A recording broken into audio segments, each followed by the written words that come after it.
너무 환대해 주셔서 감사합니다.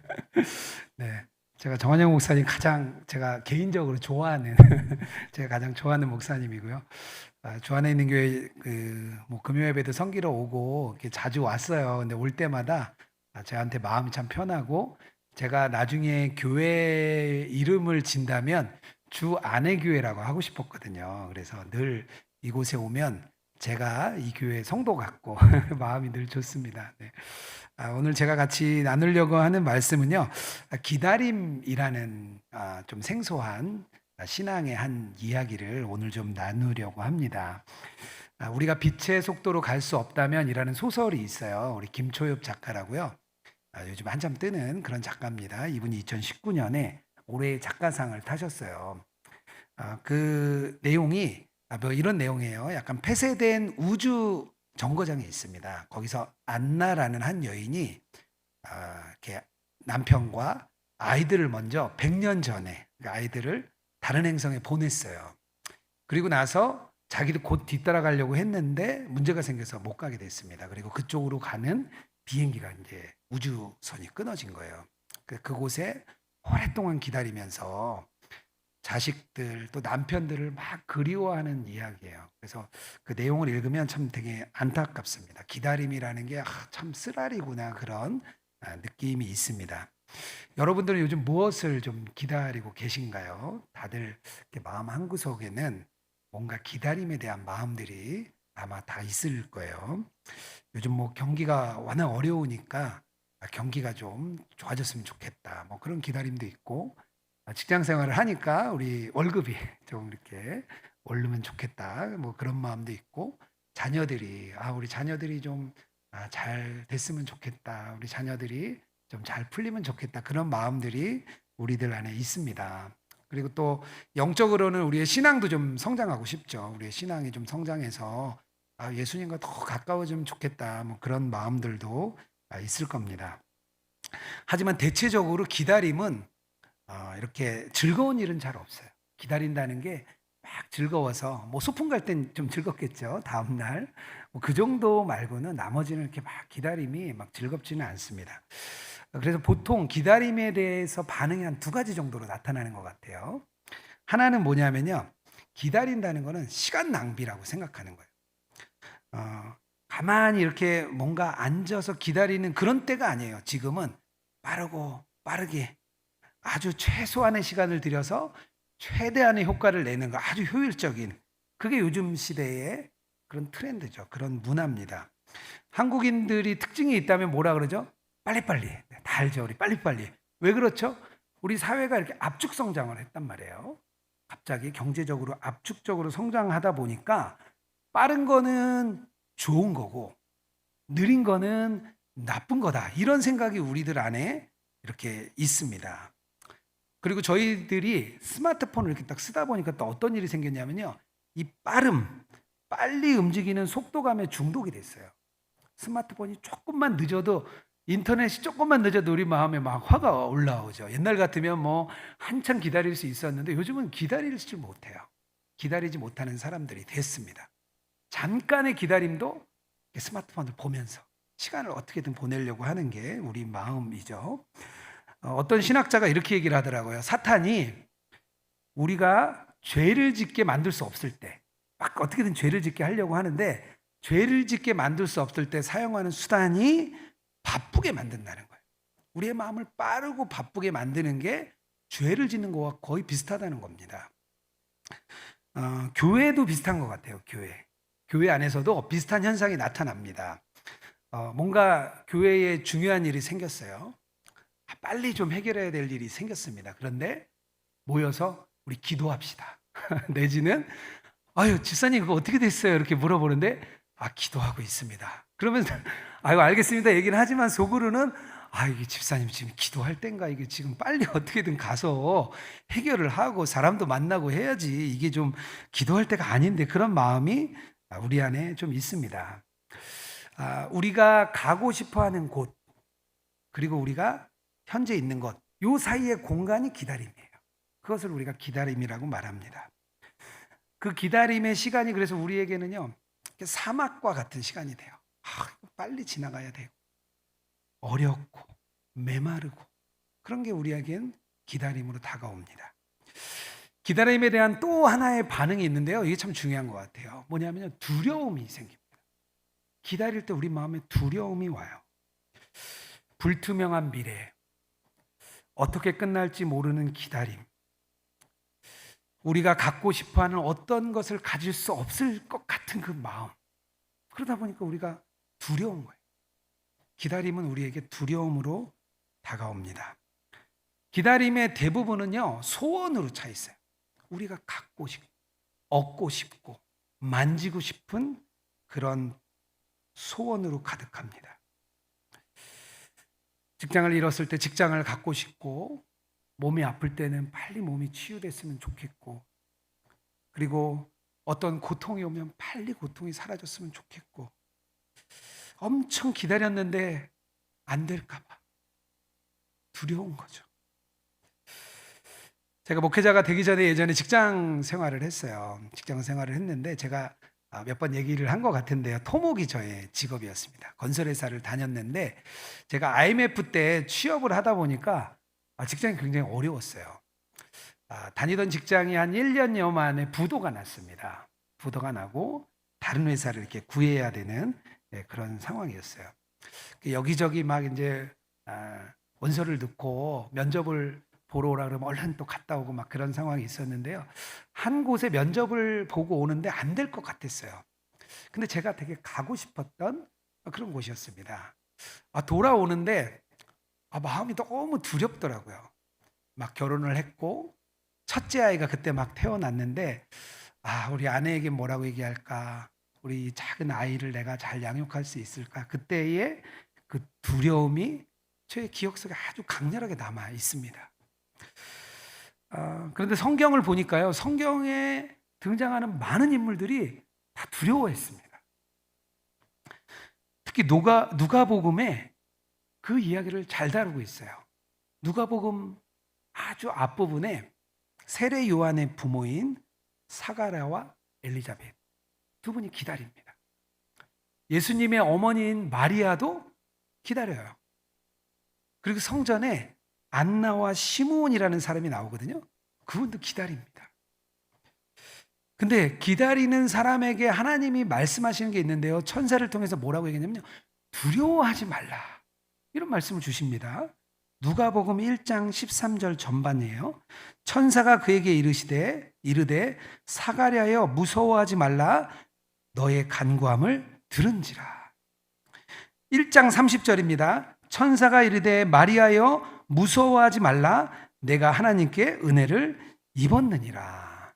천사가 두려워하지 말라고 이야기를 합니다.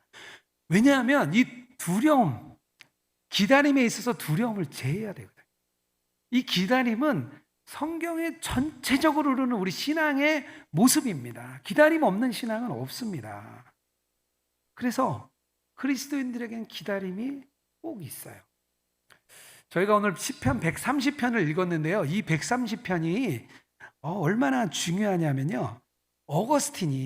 아우구스티누스죠. 우리 어거스틴이라는 분이 임종 직전에 몸이 많이 아팠어요. 그때 이 시편 130편을 계속해서 읽으면서 위로를 받으셨대요. 이 시편 130편을 그렇게 좋아하셨대요. 마틴 루터가 이 시편 130편을 뭐라고 얘기했냐면요. 복음의 심장이라고 표현을 했습니다. 왜 그렇죠? 130편 5절입니다. 나 곧 내 영혼은 여호와를 기다리며 나는 주의 말씀을 바라는도다. 기다림이 복음의 심장이라고 이야기를 합니다. 참 되게 특별하죠. 기다리면 어떻게 보면 믿는 사람들이 가지게 되는 아주 중요한 모습입니다. 기다림 속에 인내가 또 들어있죠. 그러니까 그거를 복음의 심장이라고 표현을 한 겁니다. 그런데 문제는 우리가 잘 기다리질 못하잖아요. 저는 그래서 오늘 말씀 속에서 어떻게 하면 잘 기다릴 수 있을까? 어떻게 하면 우리가 기다림을 우리의 신앙으로 승화시킬 수 있을까? 그 이야기를 오늘 제가 두 가지를 나누려고 합니다. 첫 번째는요, 말씀의 약속을 기억하면서 기다리는 겁니다. 5절입니다. 나는 주의 말씀을 바라는도다. 우리가 아까 읽었던 그 누가복음에서 기다리는 사람들에게 나오는 특별함이 있는데요. 뭐냐면 하나님께서 먼저 약속을 주십니다.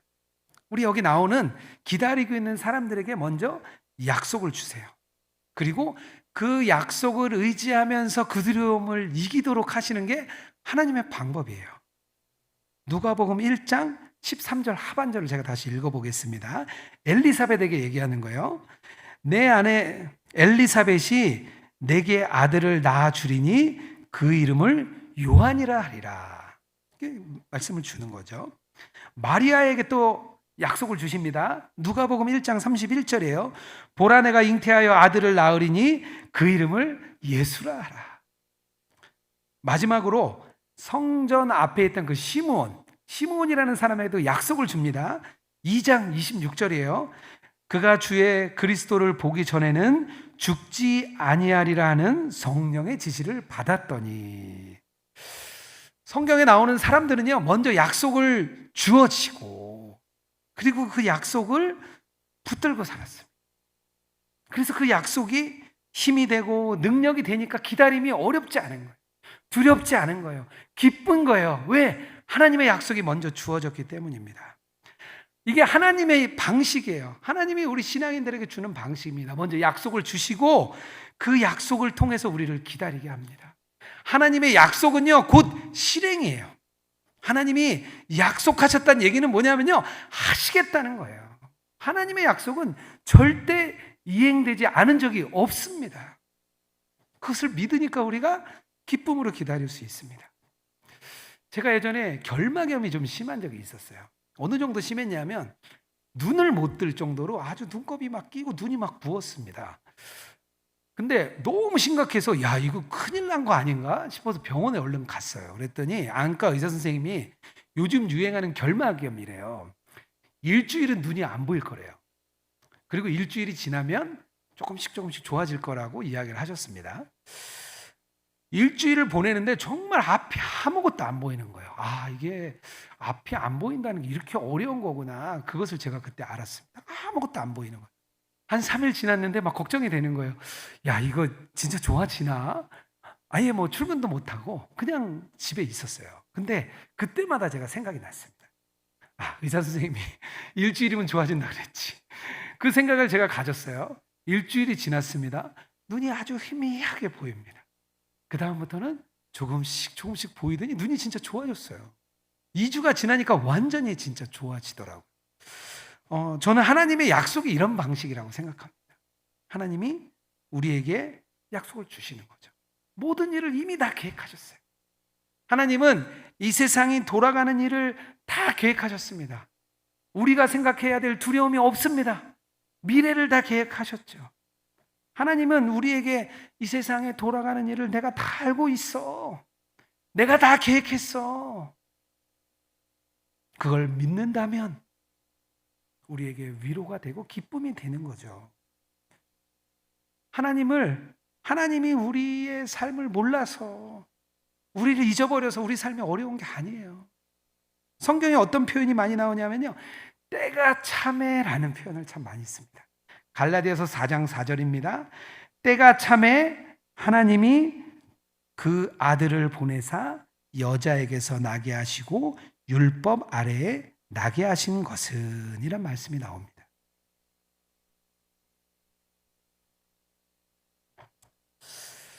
때가 참에 하나님은 계획하시고 기다리셨다가 때가 찰 때 그 일을 이루십니다. 하나님이 시작도 하시고 끝도 행하신 분이 뭘 모르시겠어요? 다 아시죠? 하나님의 약속대로, 그냥 마음대로가 아니라 하나님의 약속대로 차근차근 하나씩 만들어 가시는 거죠. 사탄이 우리에게 하는 게 뭐냐면요, 약속을 못 믿게 하는 거예요. 야, 그거 안 될 것 같지 않아? 너에게 주신 약속? 그거 내가 보기엔 안 될 것 같은데. 사단은 자꾸 우리에게 그런 생각을 심어줍니다. 우리가 성경에 두 가지의 약속이 있습니다. 큰 약속이 두 가지가 있는데요. 언제 나오냐 하면 사도행전에서 오순절 사건 이후에 우리 베드로 사도가 은혜를 받고 나서 밖에 나가서 사람들에게 외칠 때 두 가지의 큰 약속이 나옵니다. 첫 번째 약속은 사도행전 2장 38절에 나옵니다. 베드로가 이르되 너희가 회개하여 각각 예수 그리스도의 이름으로 세례를 받고 죄 사함을 받으라. 그리하면 성령의 선물을 받으리라. 첫 번째 약속이 뭐죠? 회개하고 죄 사함을 받아라. 그런 사람에게 하나님이 뭘 주신다고요? 성령을 선물로 주신다는 겁니다. 이게 아주 큰 약속이에요. 이게 가장 큰 약속이에요. 두 번째 약속은 3장 21절에 나옵니다. 제가 또 읽어볼게요. 하나님이 영원 전부터 거룩한 선지자들의 입을 통하여 말씀하신 바 만물이 회복될 때까지는 하늘이 마땅히 그를 받아두리라. 두 번째 약속은 뭐냐면요, 죄가 사하여지고 성령을 받은 사람들에게 어떤 일이 일어나냐? 만물이 완전히 회복된다는 겁니다. 우리의 삶이 완전히 해결될 거다. 우리가 가지고 있는 문제 다 해결될 거야. 걱정하지 마. 이 세상의 문제 너희가 보기에는 사단이 끌고 가는 것 같지? 그렇지 않아. 내가 다 회복시킬 날이 올 거야. 우리는 뭘 해야 되죠? 기다리는 거죠. 기다림. 우리의 모든 역사와 일들이 하나님의 약속을 따라 막 흘러가고 있어요. 우리가 그냥 모를 뿐입니다. 우리가 알고 있는 여러 가지 법칙들, 비행기가 나르고 전기를 생산하고 터널을 뚫는 방법도 있거든요. 터널을 왜 어떻게 뚫었을 때 무너지지 않는지, 그런 것들이요 다 없었을까요? 다 있었어요. 원래 다. 우리가 몰랐죠. 우리가 그걸 발견한 거죠. 그걸 발견하고 우리가 그것을 적용한 겁니다. 이 세상에 법칙이 있는데 우리가 그냥 몰랐을 뿐이에요. 하나님의 약속이 있는데 우리가 그걸 모를 뿐입니다. 우리가 모르는 겁니다. 그래서 우리가 하나님의 약속을 알고 나면 하나님이 어떻게 이 땅을 끌어가실지, 하나님이 어떻게 이 일을 행하실지 우리는 어떤 마음을 가지면 되죠? 기대하는 거죠. 기다리면서 막 기대하는 거예요. 이 약속을 설교했던 그 베드로는요 불과 50일 전에는 다른 사람이었습니다. 다른 사람이었어요. 우리가 잘 아는 것처럼 예수님 따르다가 도망했죠. 예수님 3번 부인했죠. 두려워서 거짓말했죠. 예수님이 찾아갔는데 또 물고기 잡으러 갔죠. 그랬던 사람이 이 베드로입니다. 베드로가 달라졌습니다. 근데 그때 상황은 달라진 게 하나도 없었습니다. 이스라엘 백성들은 예수님 막 못 박으려고 했던 사람들이죠. 로마 사람들은 밀란이 일어날까 봐 예수님을 잡아서 그래서 죽인 거잖아요. 밀란이 일어날까 봐 그랬던 겁니다. 서기관, 바리새인들 어떻게든 예수님과 그 따르는 추종자들을 어떻게든 없애려고 했던 그런 상황이에요. 50일 전이나 지금이나 상황은 달라진 게 하나도 없어요. 달라진 게 똑같습니다. 뭐가 달라졌죠? 베드로의 마음이 달라졌어요.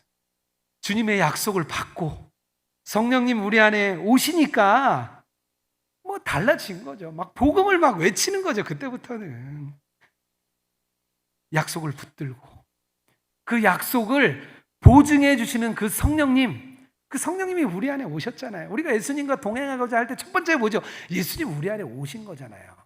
그래서 성경은 이 약속을 뭐라고 얘기하냐면 아예 새 언약이다. 아브라함과 모세와 다윗에게 주었던 많은 언약의 약속들이 있는데 그 약속들 너네들 다 잊어버려도 된다. 내가 예수님을 통하여 그 십자가의 사건, 그리고 너희 안에 성령이 오셔서 너희와 함께 내주하는 그 사건을 내가 뭐라고 부르냐? 새 언약이라고 부르겠다는 거예요. 우리 안에 오신 그 예수님이 그 약속을 지키시겠다는 그 약속의 보증으로 우리 안에 오신 겁니다. 이 약속을 붙드는 사람, 예수님이 우리 안에 오셨다는 그 놀라운 약속을 붙들면 우리가 믿어지는 거고, 우리가 기다려지는 거고, 기쁨으로 기다릴 수 있는 겁니다. 그게 바로 기다림의 신앙이에요.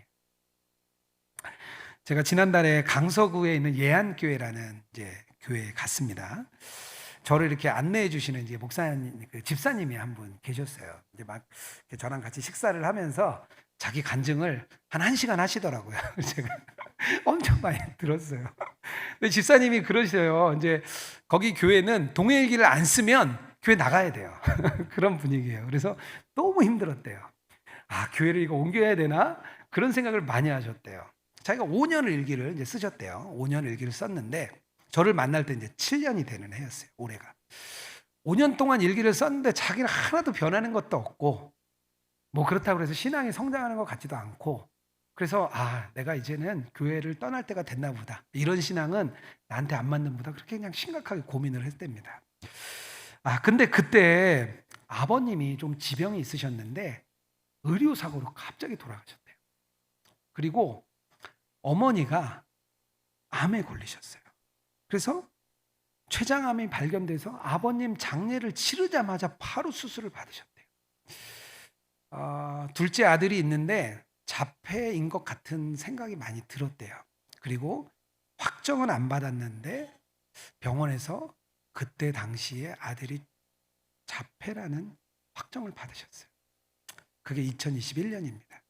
그때 그분이 쓴 일기가 추천일기로 이렇게 좀 올라왔더라고요. 제가 한번 좀 읽어볼게요. 아내가 오늘 둘째 장애검사 결과를 받으러 병원에 간다고 합니다. 결과가 예상되기 때문에 조용히 갔다 오라는 말밖에 할 수 없었습니다. 자폐성 장애라고 몇 년 전부터 알고 있었지만 막상 최종 진단을 받는 순간 멍해지고 오만 감정이 교차했습니다. 너무나 슬펐고 가슴이 너무나 아팠습니다. 하나님께 온갖 투정을 부렸습니다. 너무 힘들어서요. 제가 아들에게 해줄 수 있는 것은 기도밖에 없습니다. 주님 끝까지 기도하겠습니다. 주님을 전심으로 신뢰하고 다 내려놓을 수 있는 믿음을 허락해 주세요. 주님만 바라보며 의지합니다. 그날 일기를 이렇게 쓰셨습니다. 이 집사님이 자기가 그날 동행일기를 이렇게 쓰는데 자기가 믿음이 성장했다는 걸 알았대요. 5년 동안 동행일기를 쓰면서 아무것도 잘한 것 같지도 않고 변한 것 같지도 않고 그랬는데 자기가 동행일기를 쓰는 순간 변했다는 걸 알았대요. 예수님이 자기 안에 계시다는 게 너무 명확하게 깨달아졌대요. 눈물을 흘리시더라고요. 그래서 남편 잃고 암으로 수술한 어머니 위로해 드리고 또 아들의 장애 판정을 받은 아내 위로해 주고 본인이 그렇게 하셨대요. 그러면서 예수님이 내 안에 계시다. 그게 너무 믿어진다. 그렇게 얘기를 하셨습니다. 그 얘기를 제가 1시간 동안 들었어요. 제가 짧게 얘기 드린 거예요. 주님이 일하실 때 먼저 약속을 우리에게 주십니다. 그리고 그 약속을 믿고 특별히 예수님이 우리와 함께 하시지 그 약속을 지키시겠다는 그 약속의 보증으로 우리에게 그것을 주십니다. 그래서 우리가 그 약속을 붙드는 거예요. 여러분들에게 분명히 하나님 약속을 주셨을 거예요. 어떤 어려움, 어떤 환경, 어떤 힘듦, 어떤 고통이 있든지 간에 분명히 주님이 약속을 주셨습니다. 그리고 주님은 그것을 기다리게 하십니다. 왜요? 그 약속을 붙들고 살아가는 사람은 다르거든요. 소망이 있거든요. 세상 사람들과 너무 다르게 느껴지는 거예요. 결국에는 그게 세상의 소망으로 막 드러나게 됩니다. 약속을 그렇게 기다리는 사람에게 그 신앙이 달라집니다. 그런 믿음의 신앙으로 나아가는 저와 여러분 되길 주님의 이름으로 축복합니다. 또 한 가지 기다리는 방법이 있어요. 두 번째 방법은 뭐냐면요. 믿음으로 기다리는 겁니다. 믿음으로. 7절 말씀입니다. 이스라엘아 여호와를 바랄지어다 여호와께서는 인자하심과 풍성한 속량이 있음이라. 오늘 6절에서 8절 말씀을 보면요. 시편 저자는 뭐라고 얘기하냐면요. 믿음으로 여호와를 바랄지어다 이렇게 막 선포를 합니다. 하나님을 기다리라는 거예요. 믿음으로 기다리는 거예요. 믿음으로. 성경의 인물들이 믿음으로 기다립니다. 왜 믿음으로 기다릴 수 있었을까요? 자기가 서 있는 그 땅 안에 무언가 잘하고 있다는 걸 믿기 때문입니다. 여기서 기다림에 대한 변화의 마음이 생겨요. 우리가 씨앗을 심었으면 분명히 자라죠. 이미 뭔가 시작되었다는 확신, 이 마음이 우리 안에 믿어진다면 우리가 기다릴 수 있습니다. 이게 기다림을 완전히 변화시킵니다. 믿음으로 기다린다는 건 뭐냐면요. 믿음의 씨앗을 심고 그리고 주님이 그것을 키우실 것이다. 그것을 신뢰하며 그곳에서 기다리는 겁니다. 확신하는 거죠, 믿음으로. 아까 읽었던 시므온이라는 분이 나오는데요. 시므온에게는 어떤 약속을 주셨냐면요, 이런 약속을 주셨어요. 그리스도를 죽기 전에 내가 볼 거야. 그런 약속의 말씀을 주셨죠. 근데 그 시므온을 표현할 때 앞절에 이렇게 표현을 합니다. 2장 25절이에요. 누가복음. 예루살렘에 시므온이라 하는 사람이 있으니 이 사람은 의롭고 경건하여 이스라엘의 위로를 기다리는 자라. 성령이 그 위에 계시더라. 시므온 안에 성령님이 와 계셨어요. 함께 계셨죠. 그리고 약속이 주어졌어요. 이 시므온은요, 저는 그랬을 거라 생각해요. 그 약속을 받고 하나님이 주신 약속이 있는데 그 약속은 제껴두고 내 약속만 기다리는 사람은 저는 아니었을 거라 생각합니다.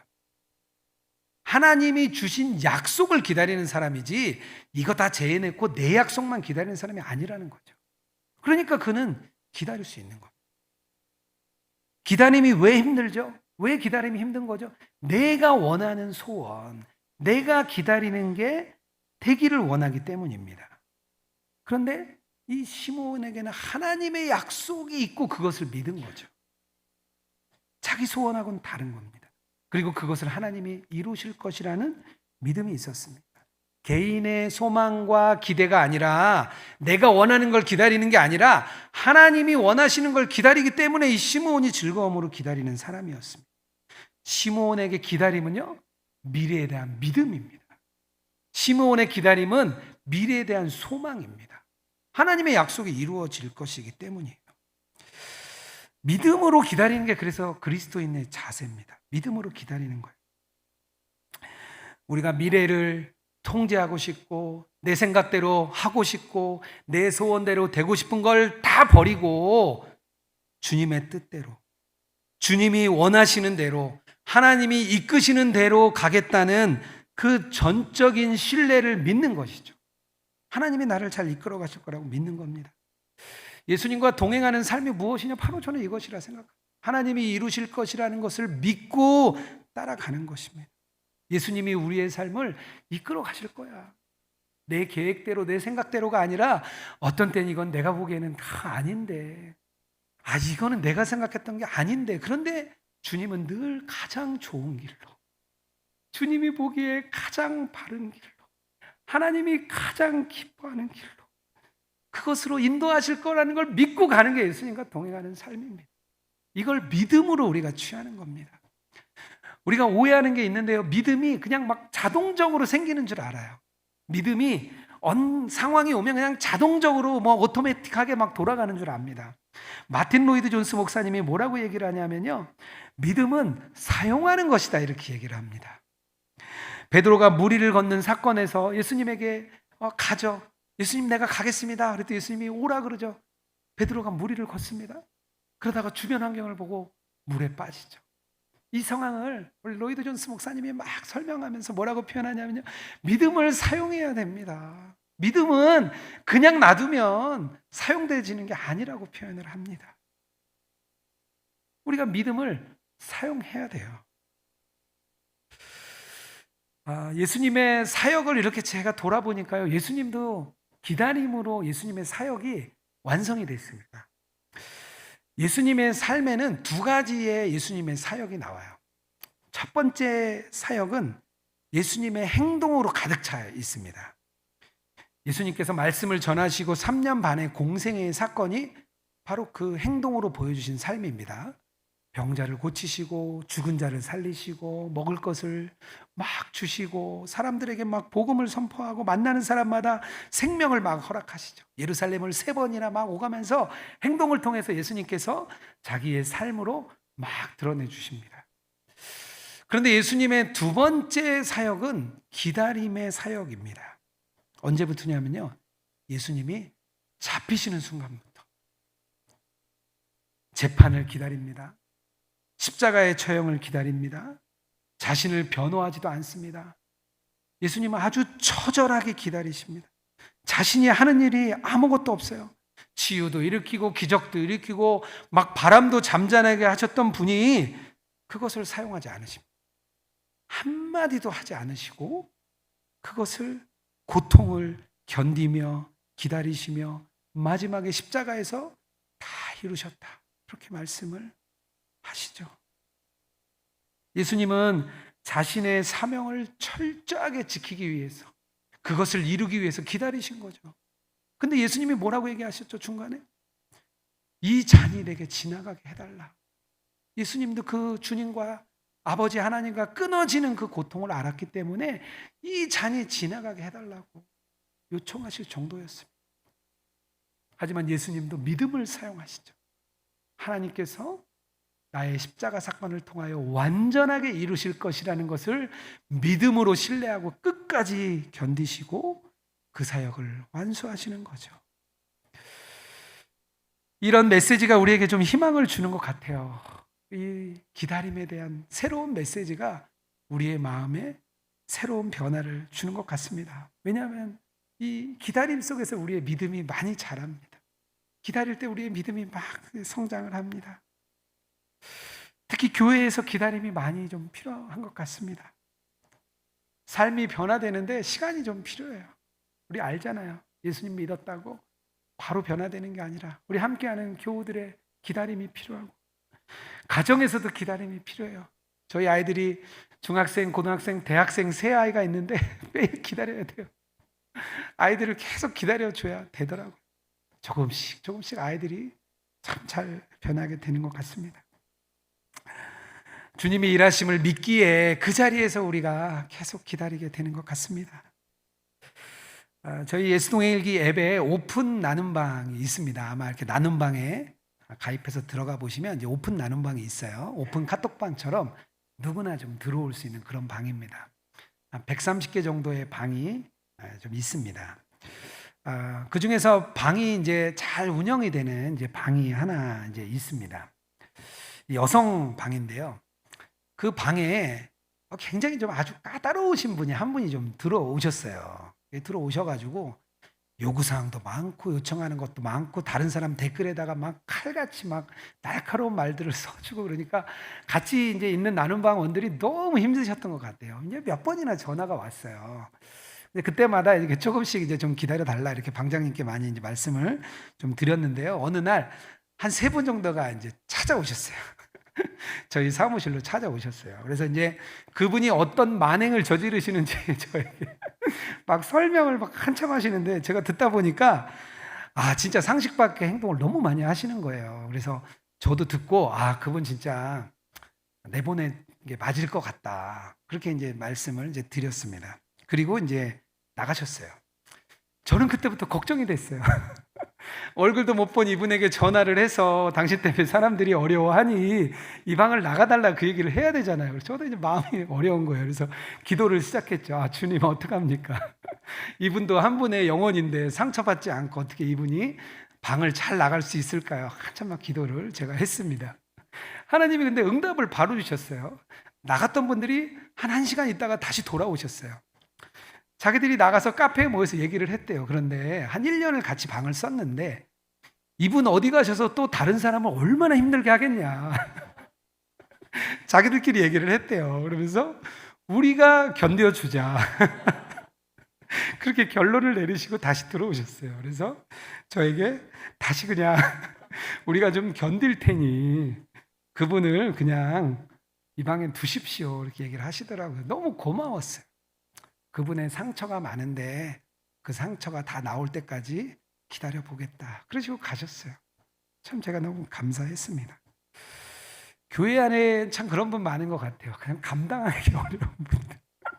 진짜 어려운 분들 있죠. 우리 말은 안 하지만 다 있죠. 네, 그런 분들이 있습니다. 관계가 참 어렵고 교회를 참 힘들게 하는 분들도 있습니다. 그럴 때 방법이 있어요. 뭐죠? 기다려주는 거예요. 왜? 주님이 그 안에 계시니까. 예수님이 그분 안에 계시기 때문에 우리가 믿고 기다리는 거예요. 그분이 변할 게 아니라 주님이 그분을 변화시켜 주실 것이다. 그것을 우리가 믿고 기다리는 겁니다. 저는 예수님과 친밀한 동행을 이렇게 알리는 일을 이렇게 계속 하고 있습니다.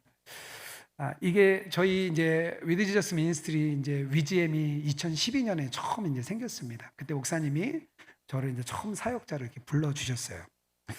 사역이 막 시작될 때 굉장히 막연했습니다. 동행 일기를 쓰는 걸로 사역을 한다는 게 좀 말도 안 된다 생각을 했어요. 이렇게 유기성 목사님은 되게 막 비전이 있으신 것 같고 회의를 하면 뭔가 될 것 같아요. 근데 돌아서면 아무것도 없어요. 막 뜬구름 잡는 것 같은 얘기를 너무 많이 이렇게 하셨습니다. 훈련을 시켜보니까 참 어렵습니다. 정말 목사님들도 저희가 한 10년 정도 이렇게 훈련을 하고 있는데요. 200명, 300명 세미나를 마치고 한 달이 지나면 동해일기 쓰는 사람 한두 명 남아요. 다 떨어져 나가요. 이건 참 어려운 일이다. 함께하는 우리 파트너스 교회들이 있는데요. 파트너스 교회들도 늘 찾아가서 격려해드리고 위로해드리고 막 이렇게 에너지를 써야 돼요. 그냥 앉아 있어서 되는 일이 없습니다. 선한목자교회에서 예수동행 운동을 이렇게 하는데요. 동해일기를 쓰도록 막 독려를 하고 행사를 하면 막 올라갔다가 또 뚝 떨어져요. 또 노력을 하면 올라갔다 뚝 떨어져요. 그렇게 한 5, 6년 지나니까 지치더라고요. 이건 좀 안 되는 일 아닌가. 제 마음 안에 그런 생각이 있었습니다. 한 8년 정도가 지났어요. 제가 8년의 그래프를 한번 그려봤습니다. 우리 성도님들이, 선한목자교회 성도님들이 도대체 어떻게 쓰고 있나 그래프를 제가 막 그려봤어요. 행사가 있을 때마다 이렇게 널뛰기를 하더라고요. 그런데 그래프에 꼭지점을 쭉 연결해 보니까 급격하게 올라간 거예요. 그 성장 속도가 엄청났습니다. 제가 몰랐죠. 늘 안 된다, 어렵다 얘기하는 사람들만 만나니까 이게 힘든 일이구나, 어려운 일이구나, 안 되는 일이구나 생각했는데 그 8년의 그래프 곡선을 꺾어 올리니까요, 엄청난 그래프의 상승 곡선이 일어났습니다. 그때부터 제 마음이 바뀌었어요. 주님이 하시는구나. 주님이 이 안에 일하시는구나. 올해가 이제 12년 차에 들어섰습니다. 저희 사역자들이 지금 13명의 사역자들이 바쁘게 다니고 있어요. 코로나가 끝나고 각 교회마다 예수동행 훈련을 시켜달라는 교회들이 많아서요. 전 1년 동안 같은 교회를 매주 간 적이 없어요. 매주 다른 교회를 계속 다닙니다. 올 한 해 한 30개 교회 간 것 같아요. 매주 막 정신없이 막 다녀요. 그런데 가는 곳마다 예수님과 동행하는 증인들이 있어요. 예수님과 동행하고자 하는 갈망이 있는 사람들이 너무나 많이 있습니다. 놀라워요. 갈 때마다 막 그런 분들을 만나니까 막 힘을 얻습니다. 우리 주안에 있는 교회도 보니까 쓰는 분들이 꽤 많더라고요. 목사님은 한 번도 훈련을 안 시켰다고 하는데 자생적으로 살아나신 분이 참 많더라고요. 잘 쓰는 분들이 참 많아요. 그래서 제가 그걸 볼 때 너무 흐뭇했습니다. 저는 씨를 뿌리면 되나 이렇게 생각했는데 그게 아니었어요. 주님이 일하시는 것을 제가 강력하게 경험하고 있습니다. 저의 기다림의 방식을 완전히 변화시켜 줬습니다. 그래서 지금은 가서 당당하게 외쳐요. 열면 됩니다. 심으면 됩니다. 예수님과 동행하는 사람 한 명만 있으면, 목사님 한 분이 그곳에 계시면 그 교회가 예수님과 동행하는 교회 됩니다. 그렇게 제가 강력하게 말씀을 좀 드릴 수 있게 됐습니다. 우리 사랑하는 성도 여러분, 무엇을 기다리고 계십니까? 기다림이 혹시 두렵진 않으십니까? 혹시 염려가 되진 않으십니까? 내 생각대로 되지 않을까 봐 혹시 힘이 들진 않으십니까? 하나님이 주신 약속을 붙드시는 여러분 되시기를 주님의 이름으로 축복합니다. 그리고 그 심은 곳에 분명히 하나님께서 자라게 하실 것이라는 그 믿음, 주님이 우리와 함께 하시고 우리와 동행하신다는 그 믿음, 그 믿음으로 기다림의 신앙을 세워나가는 여러분 되기를 주님의 이름으로 축복합니다.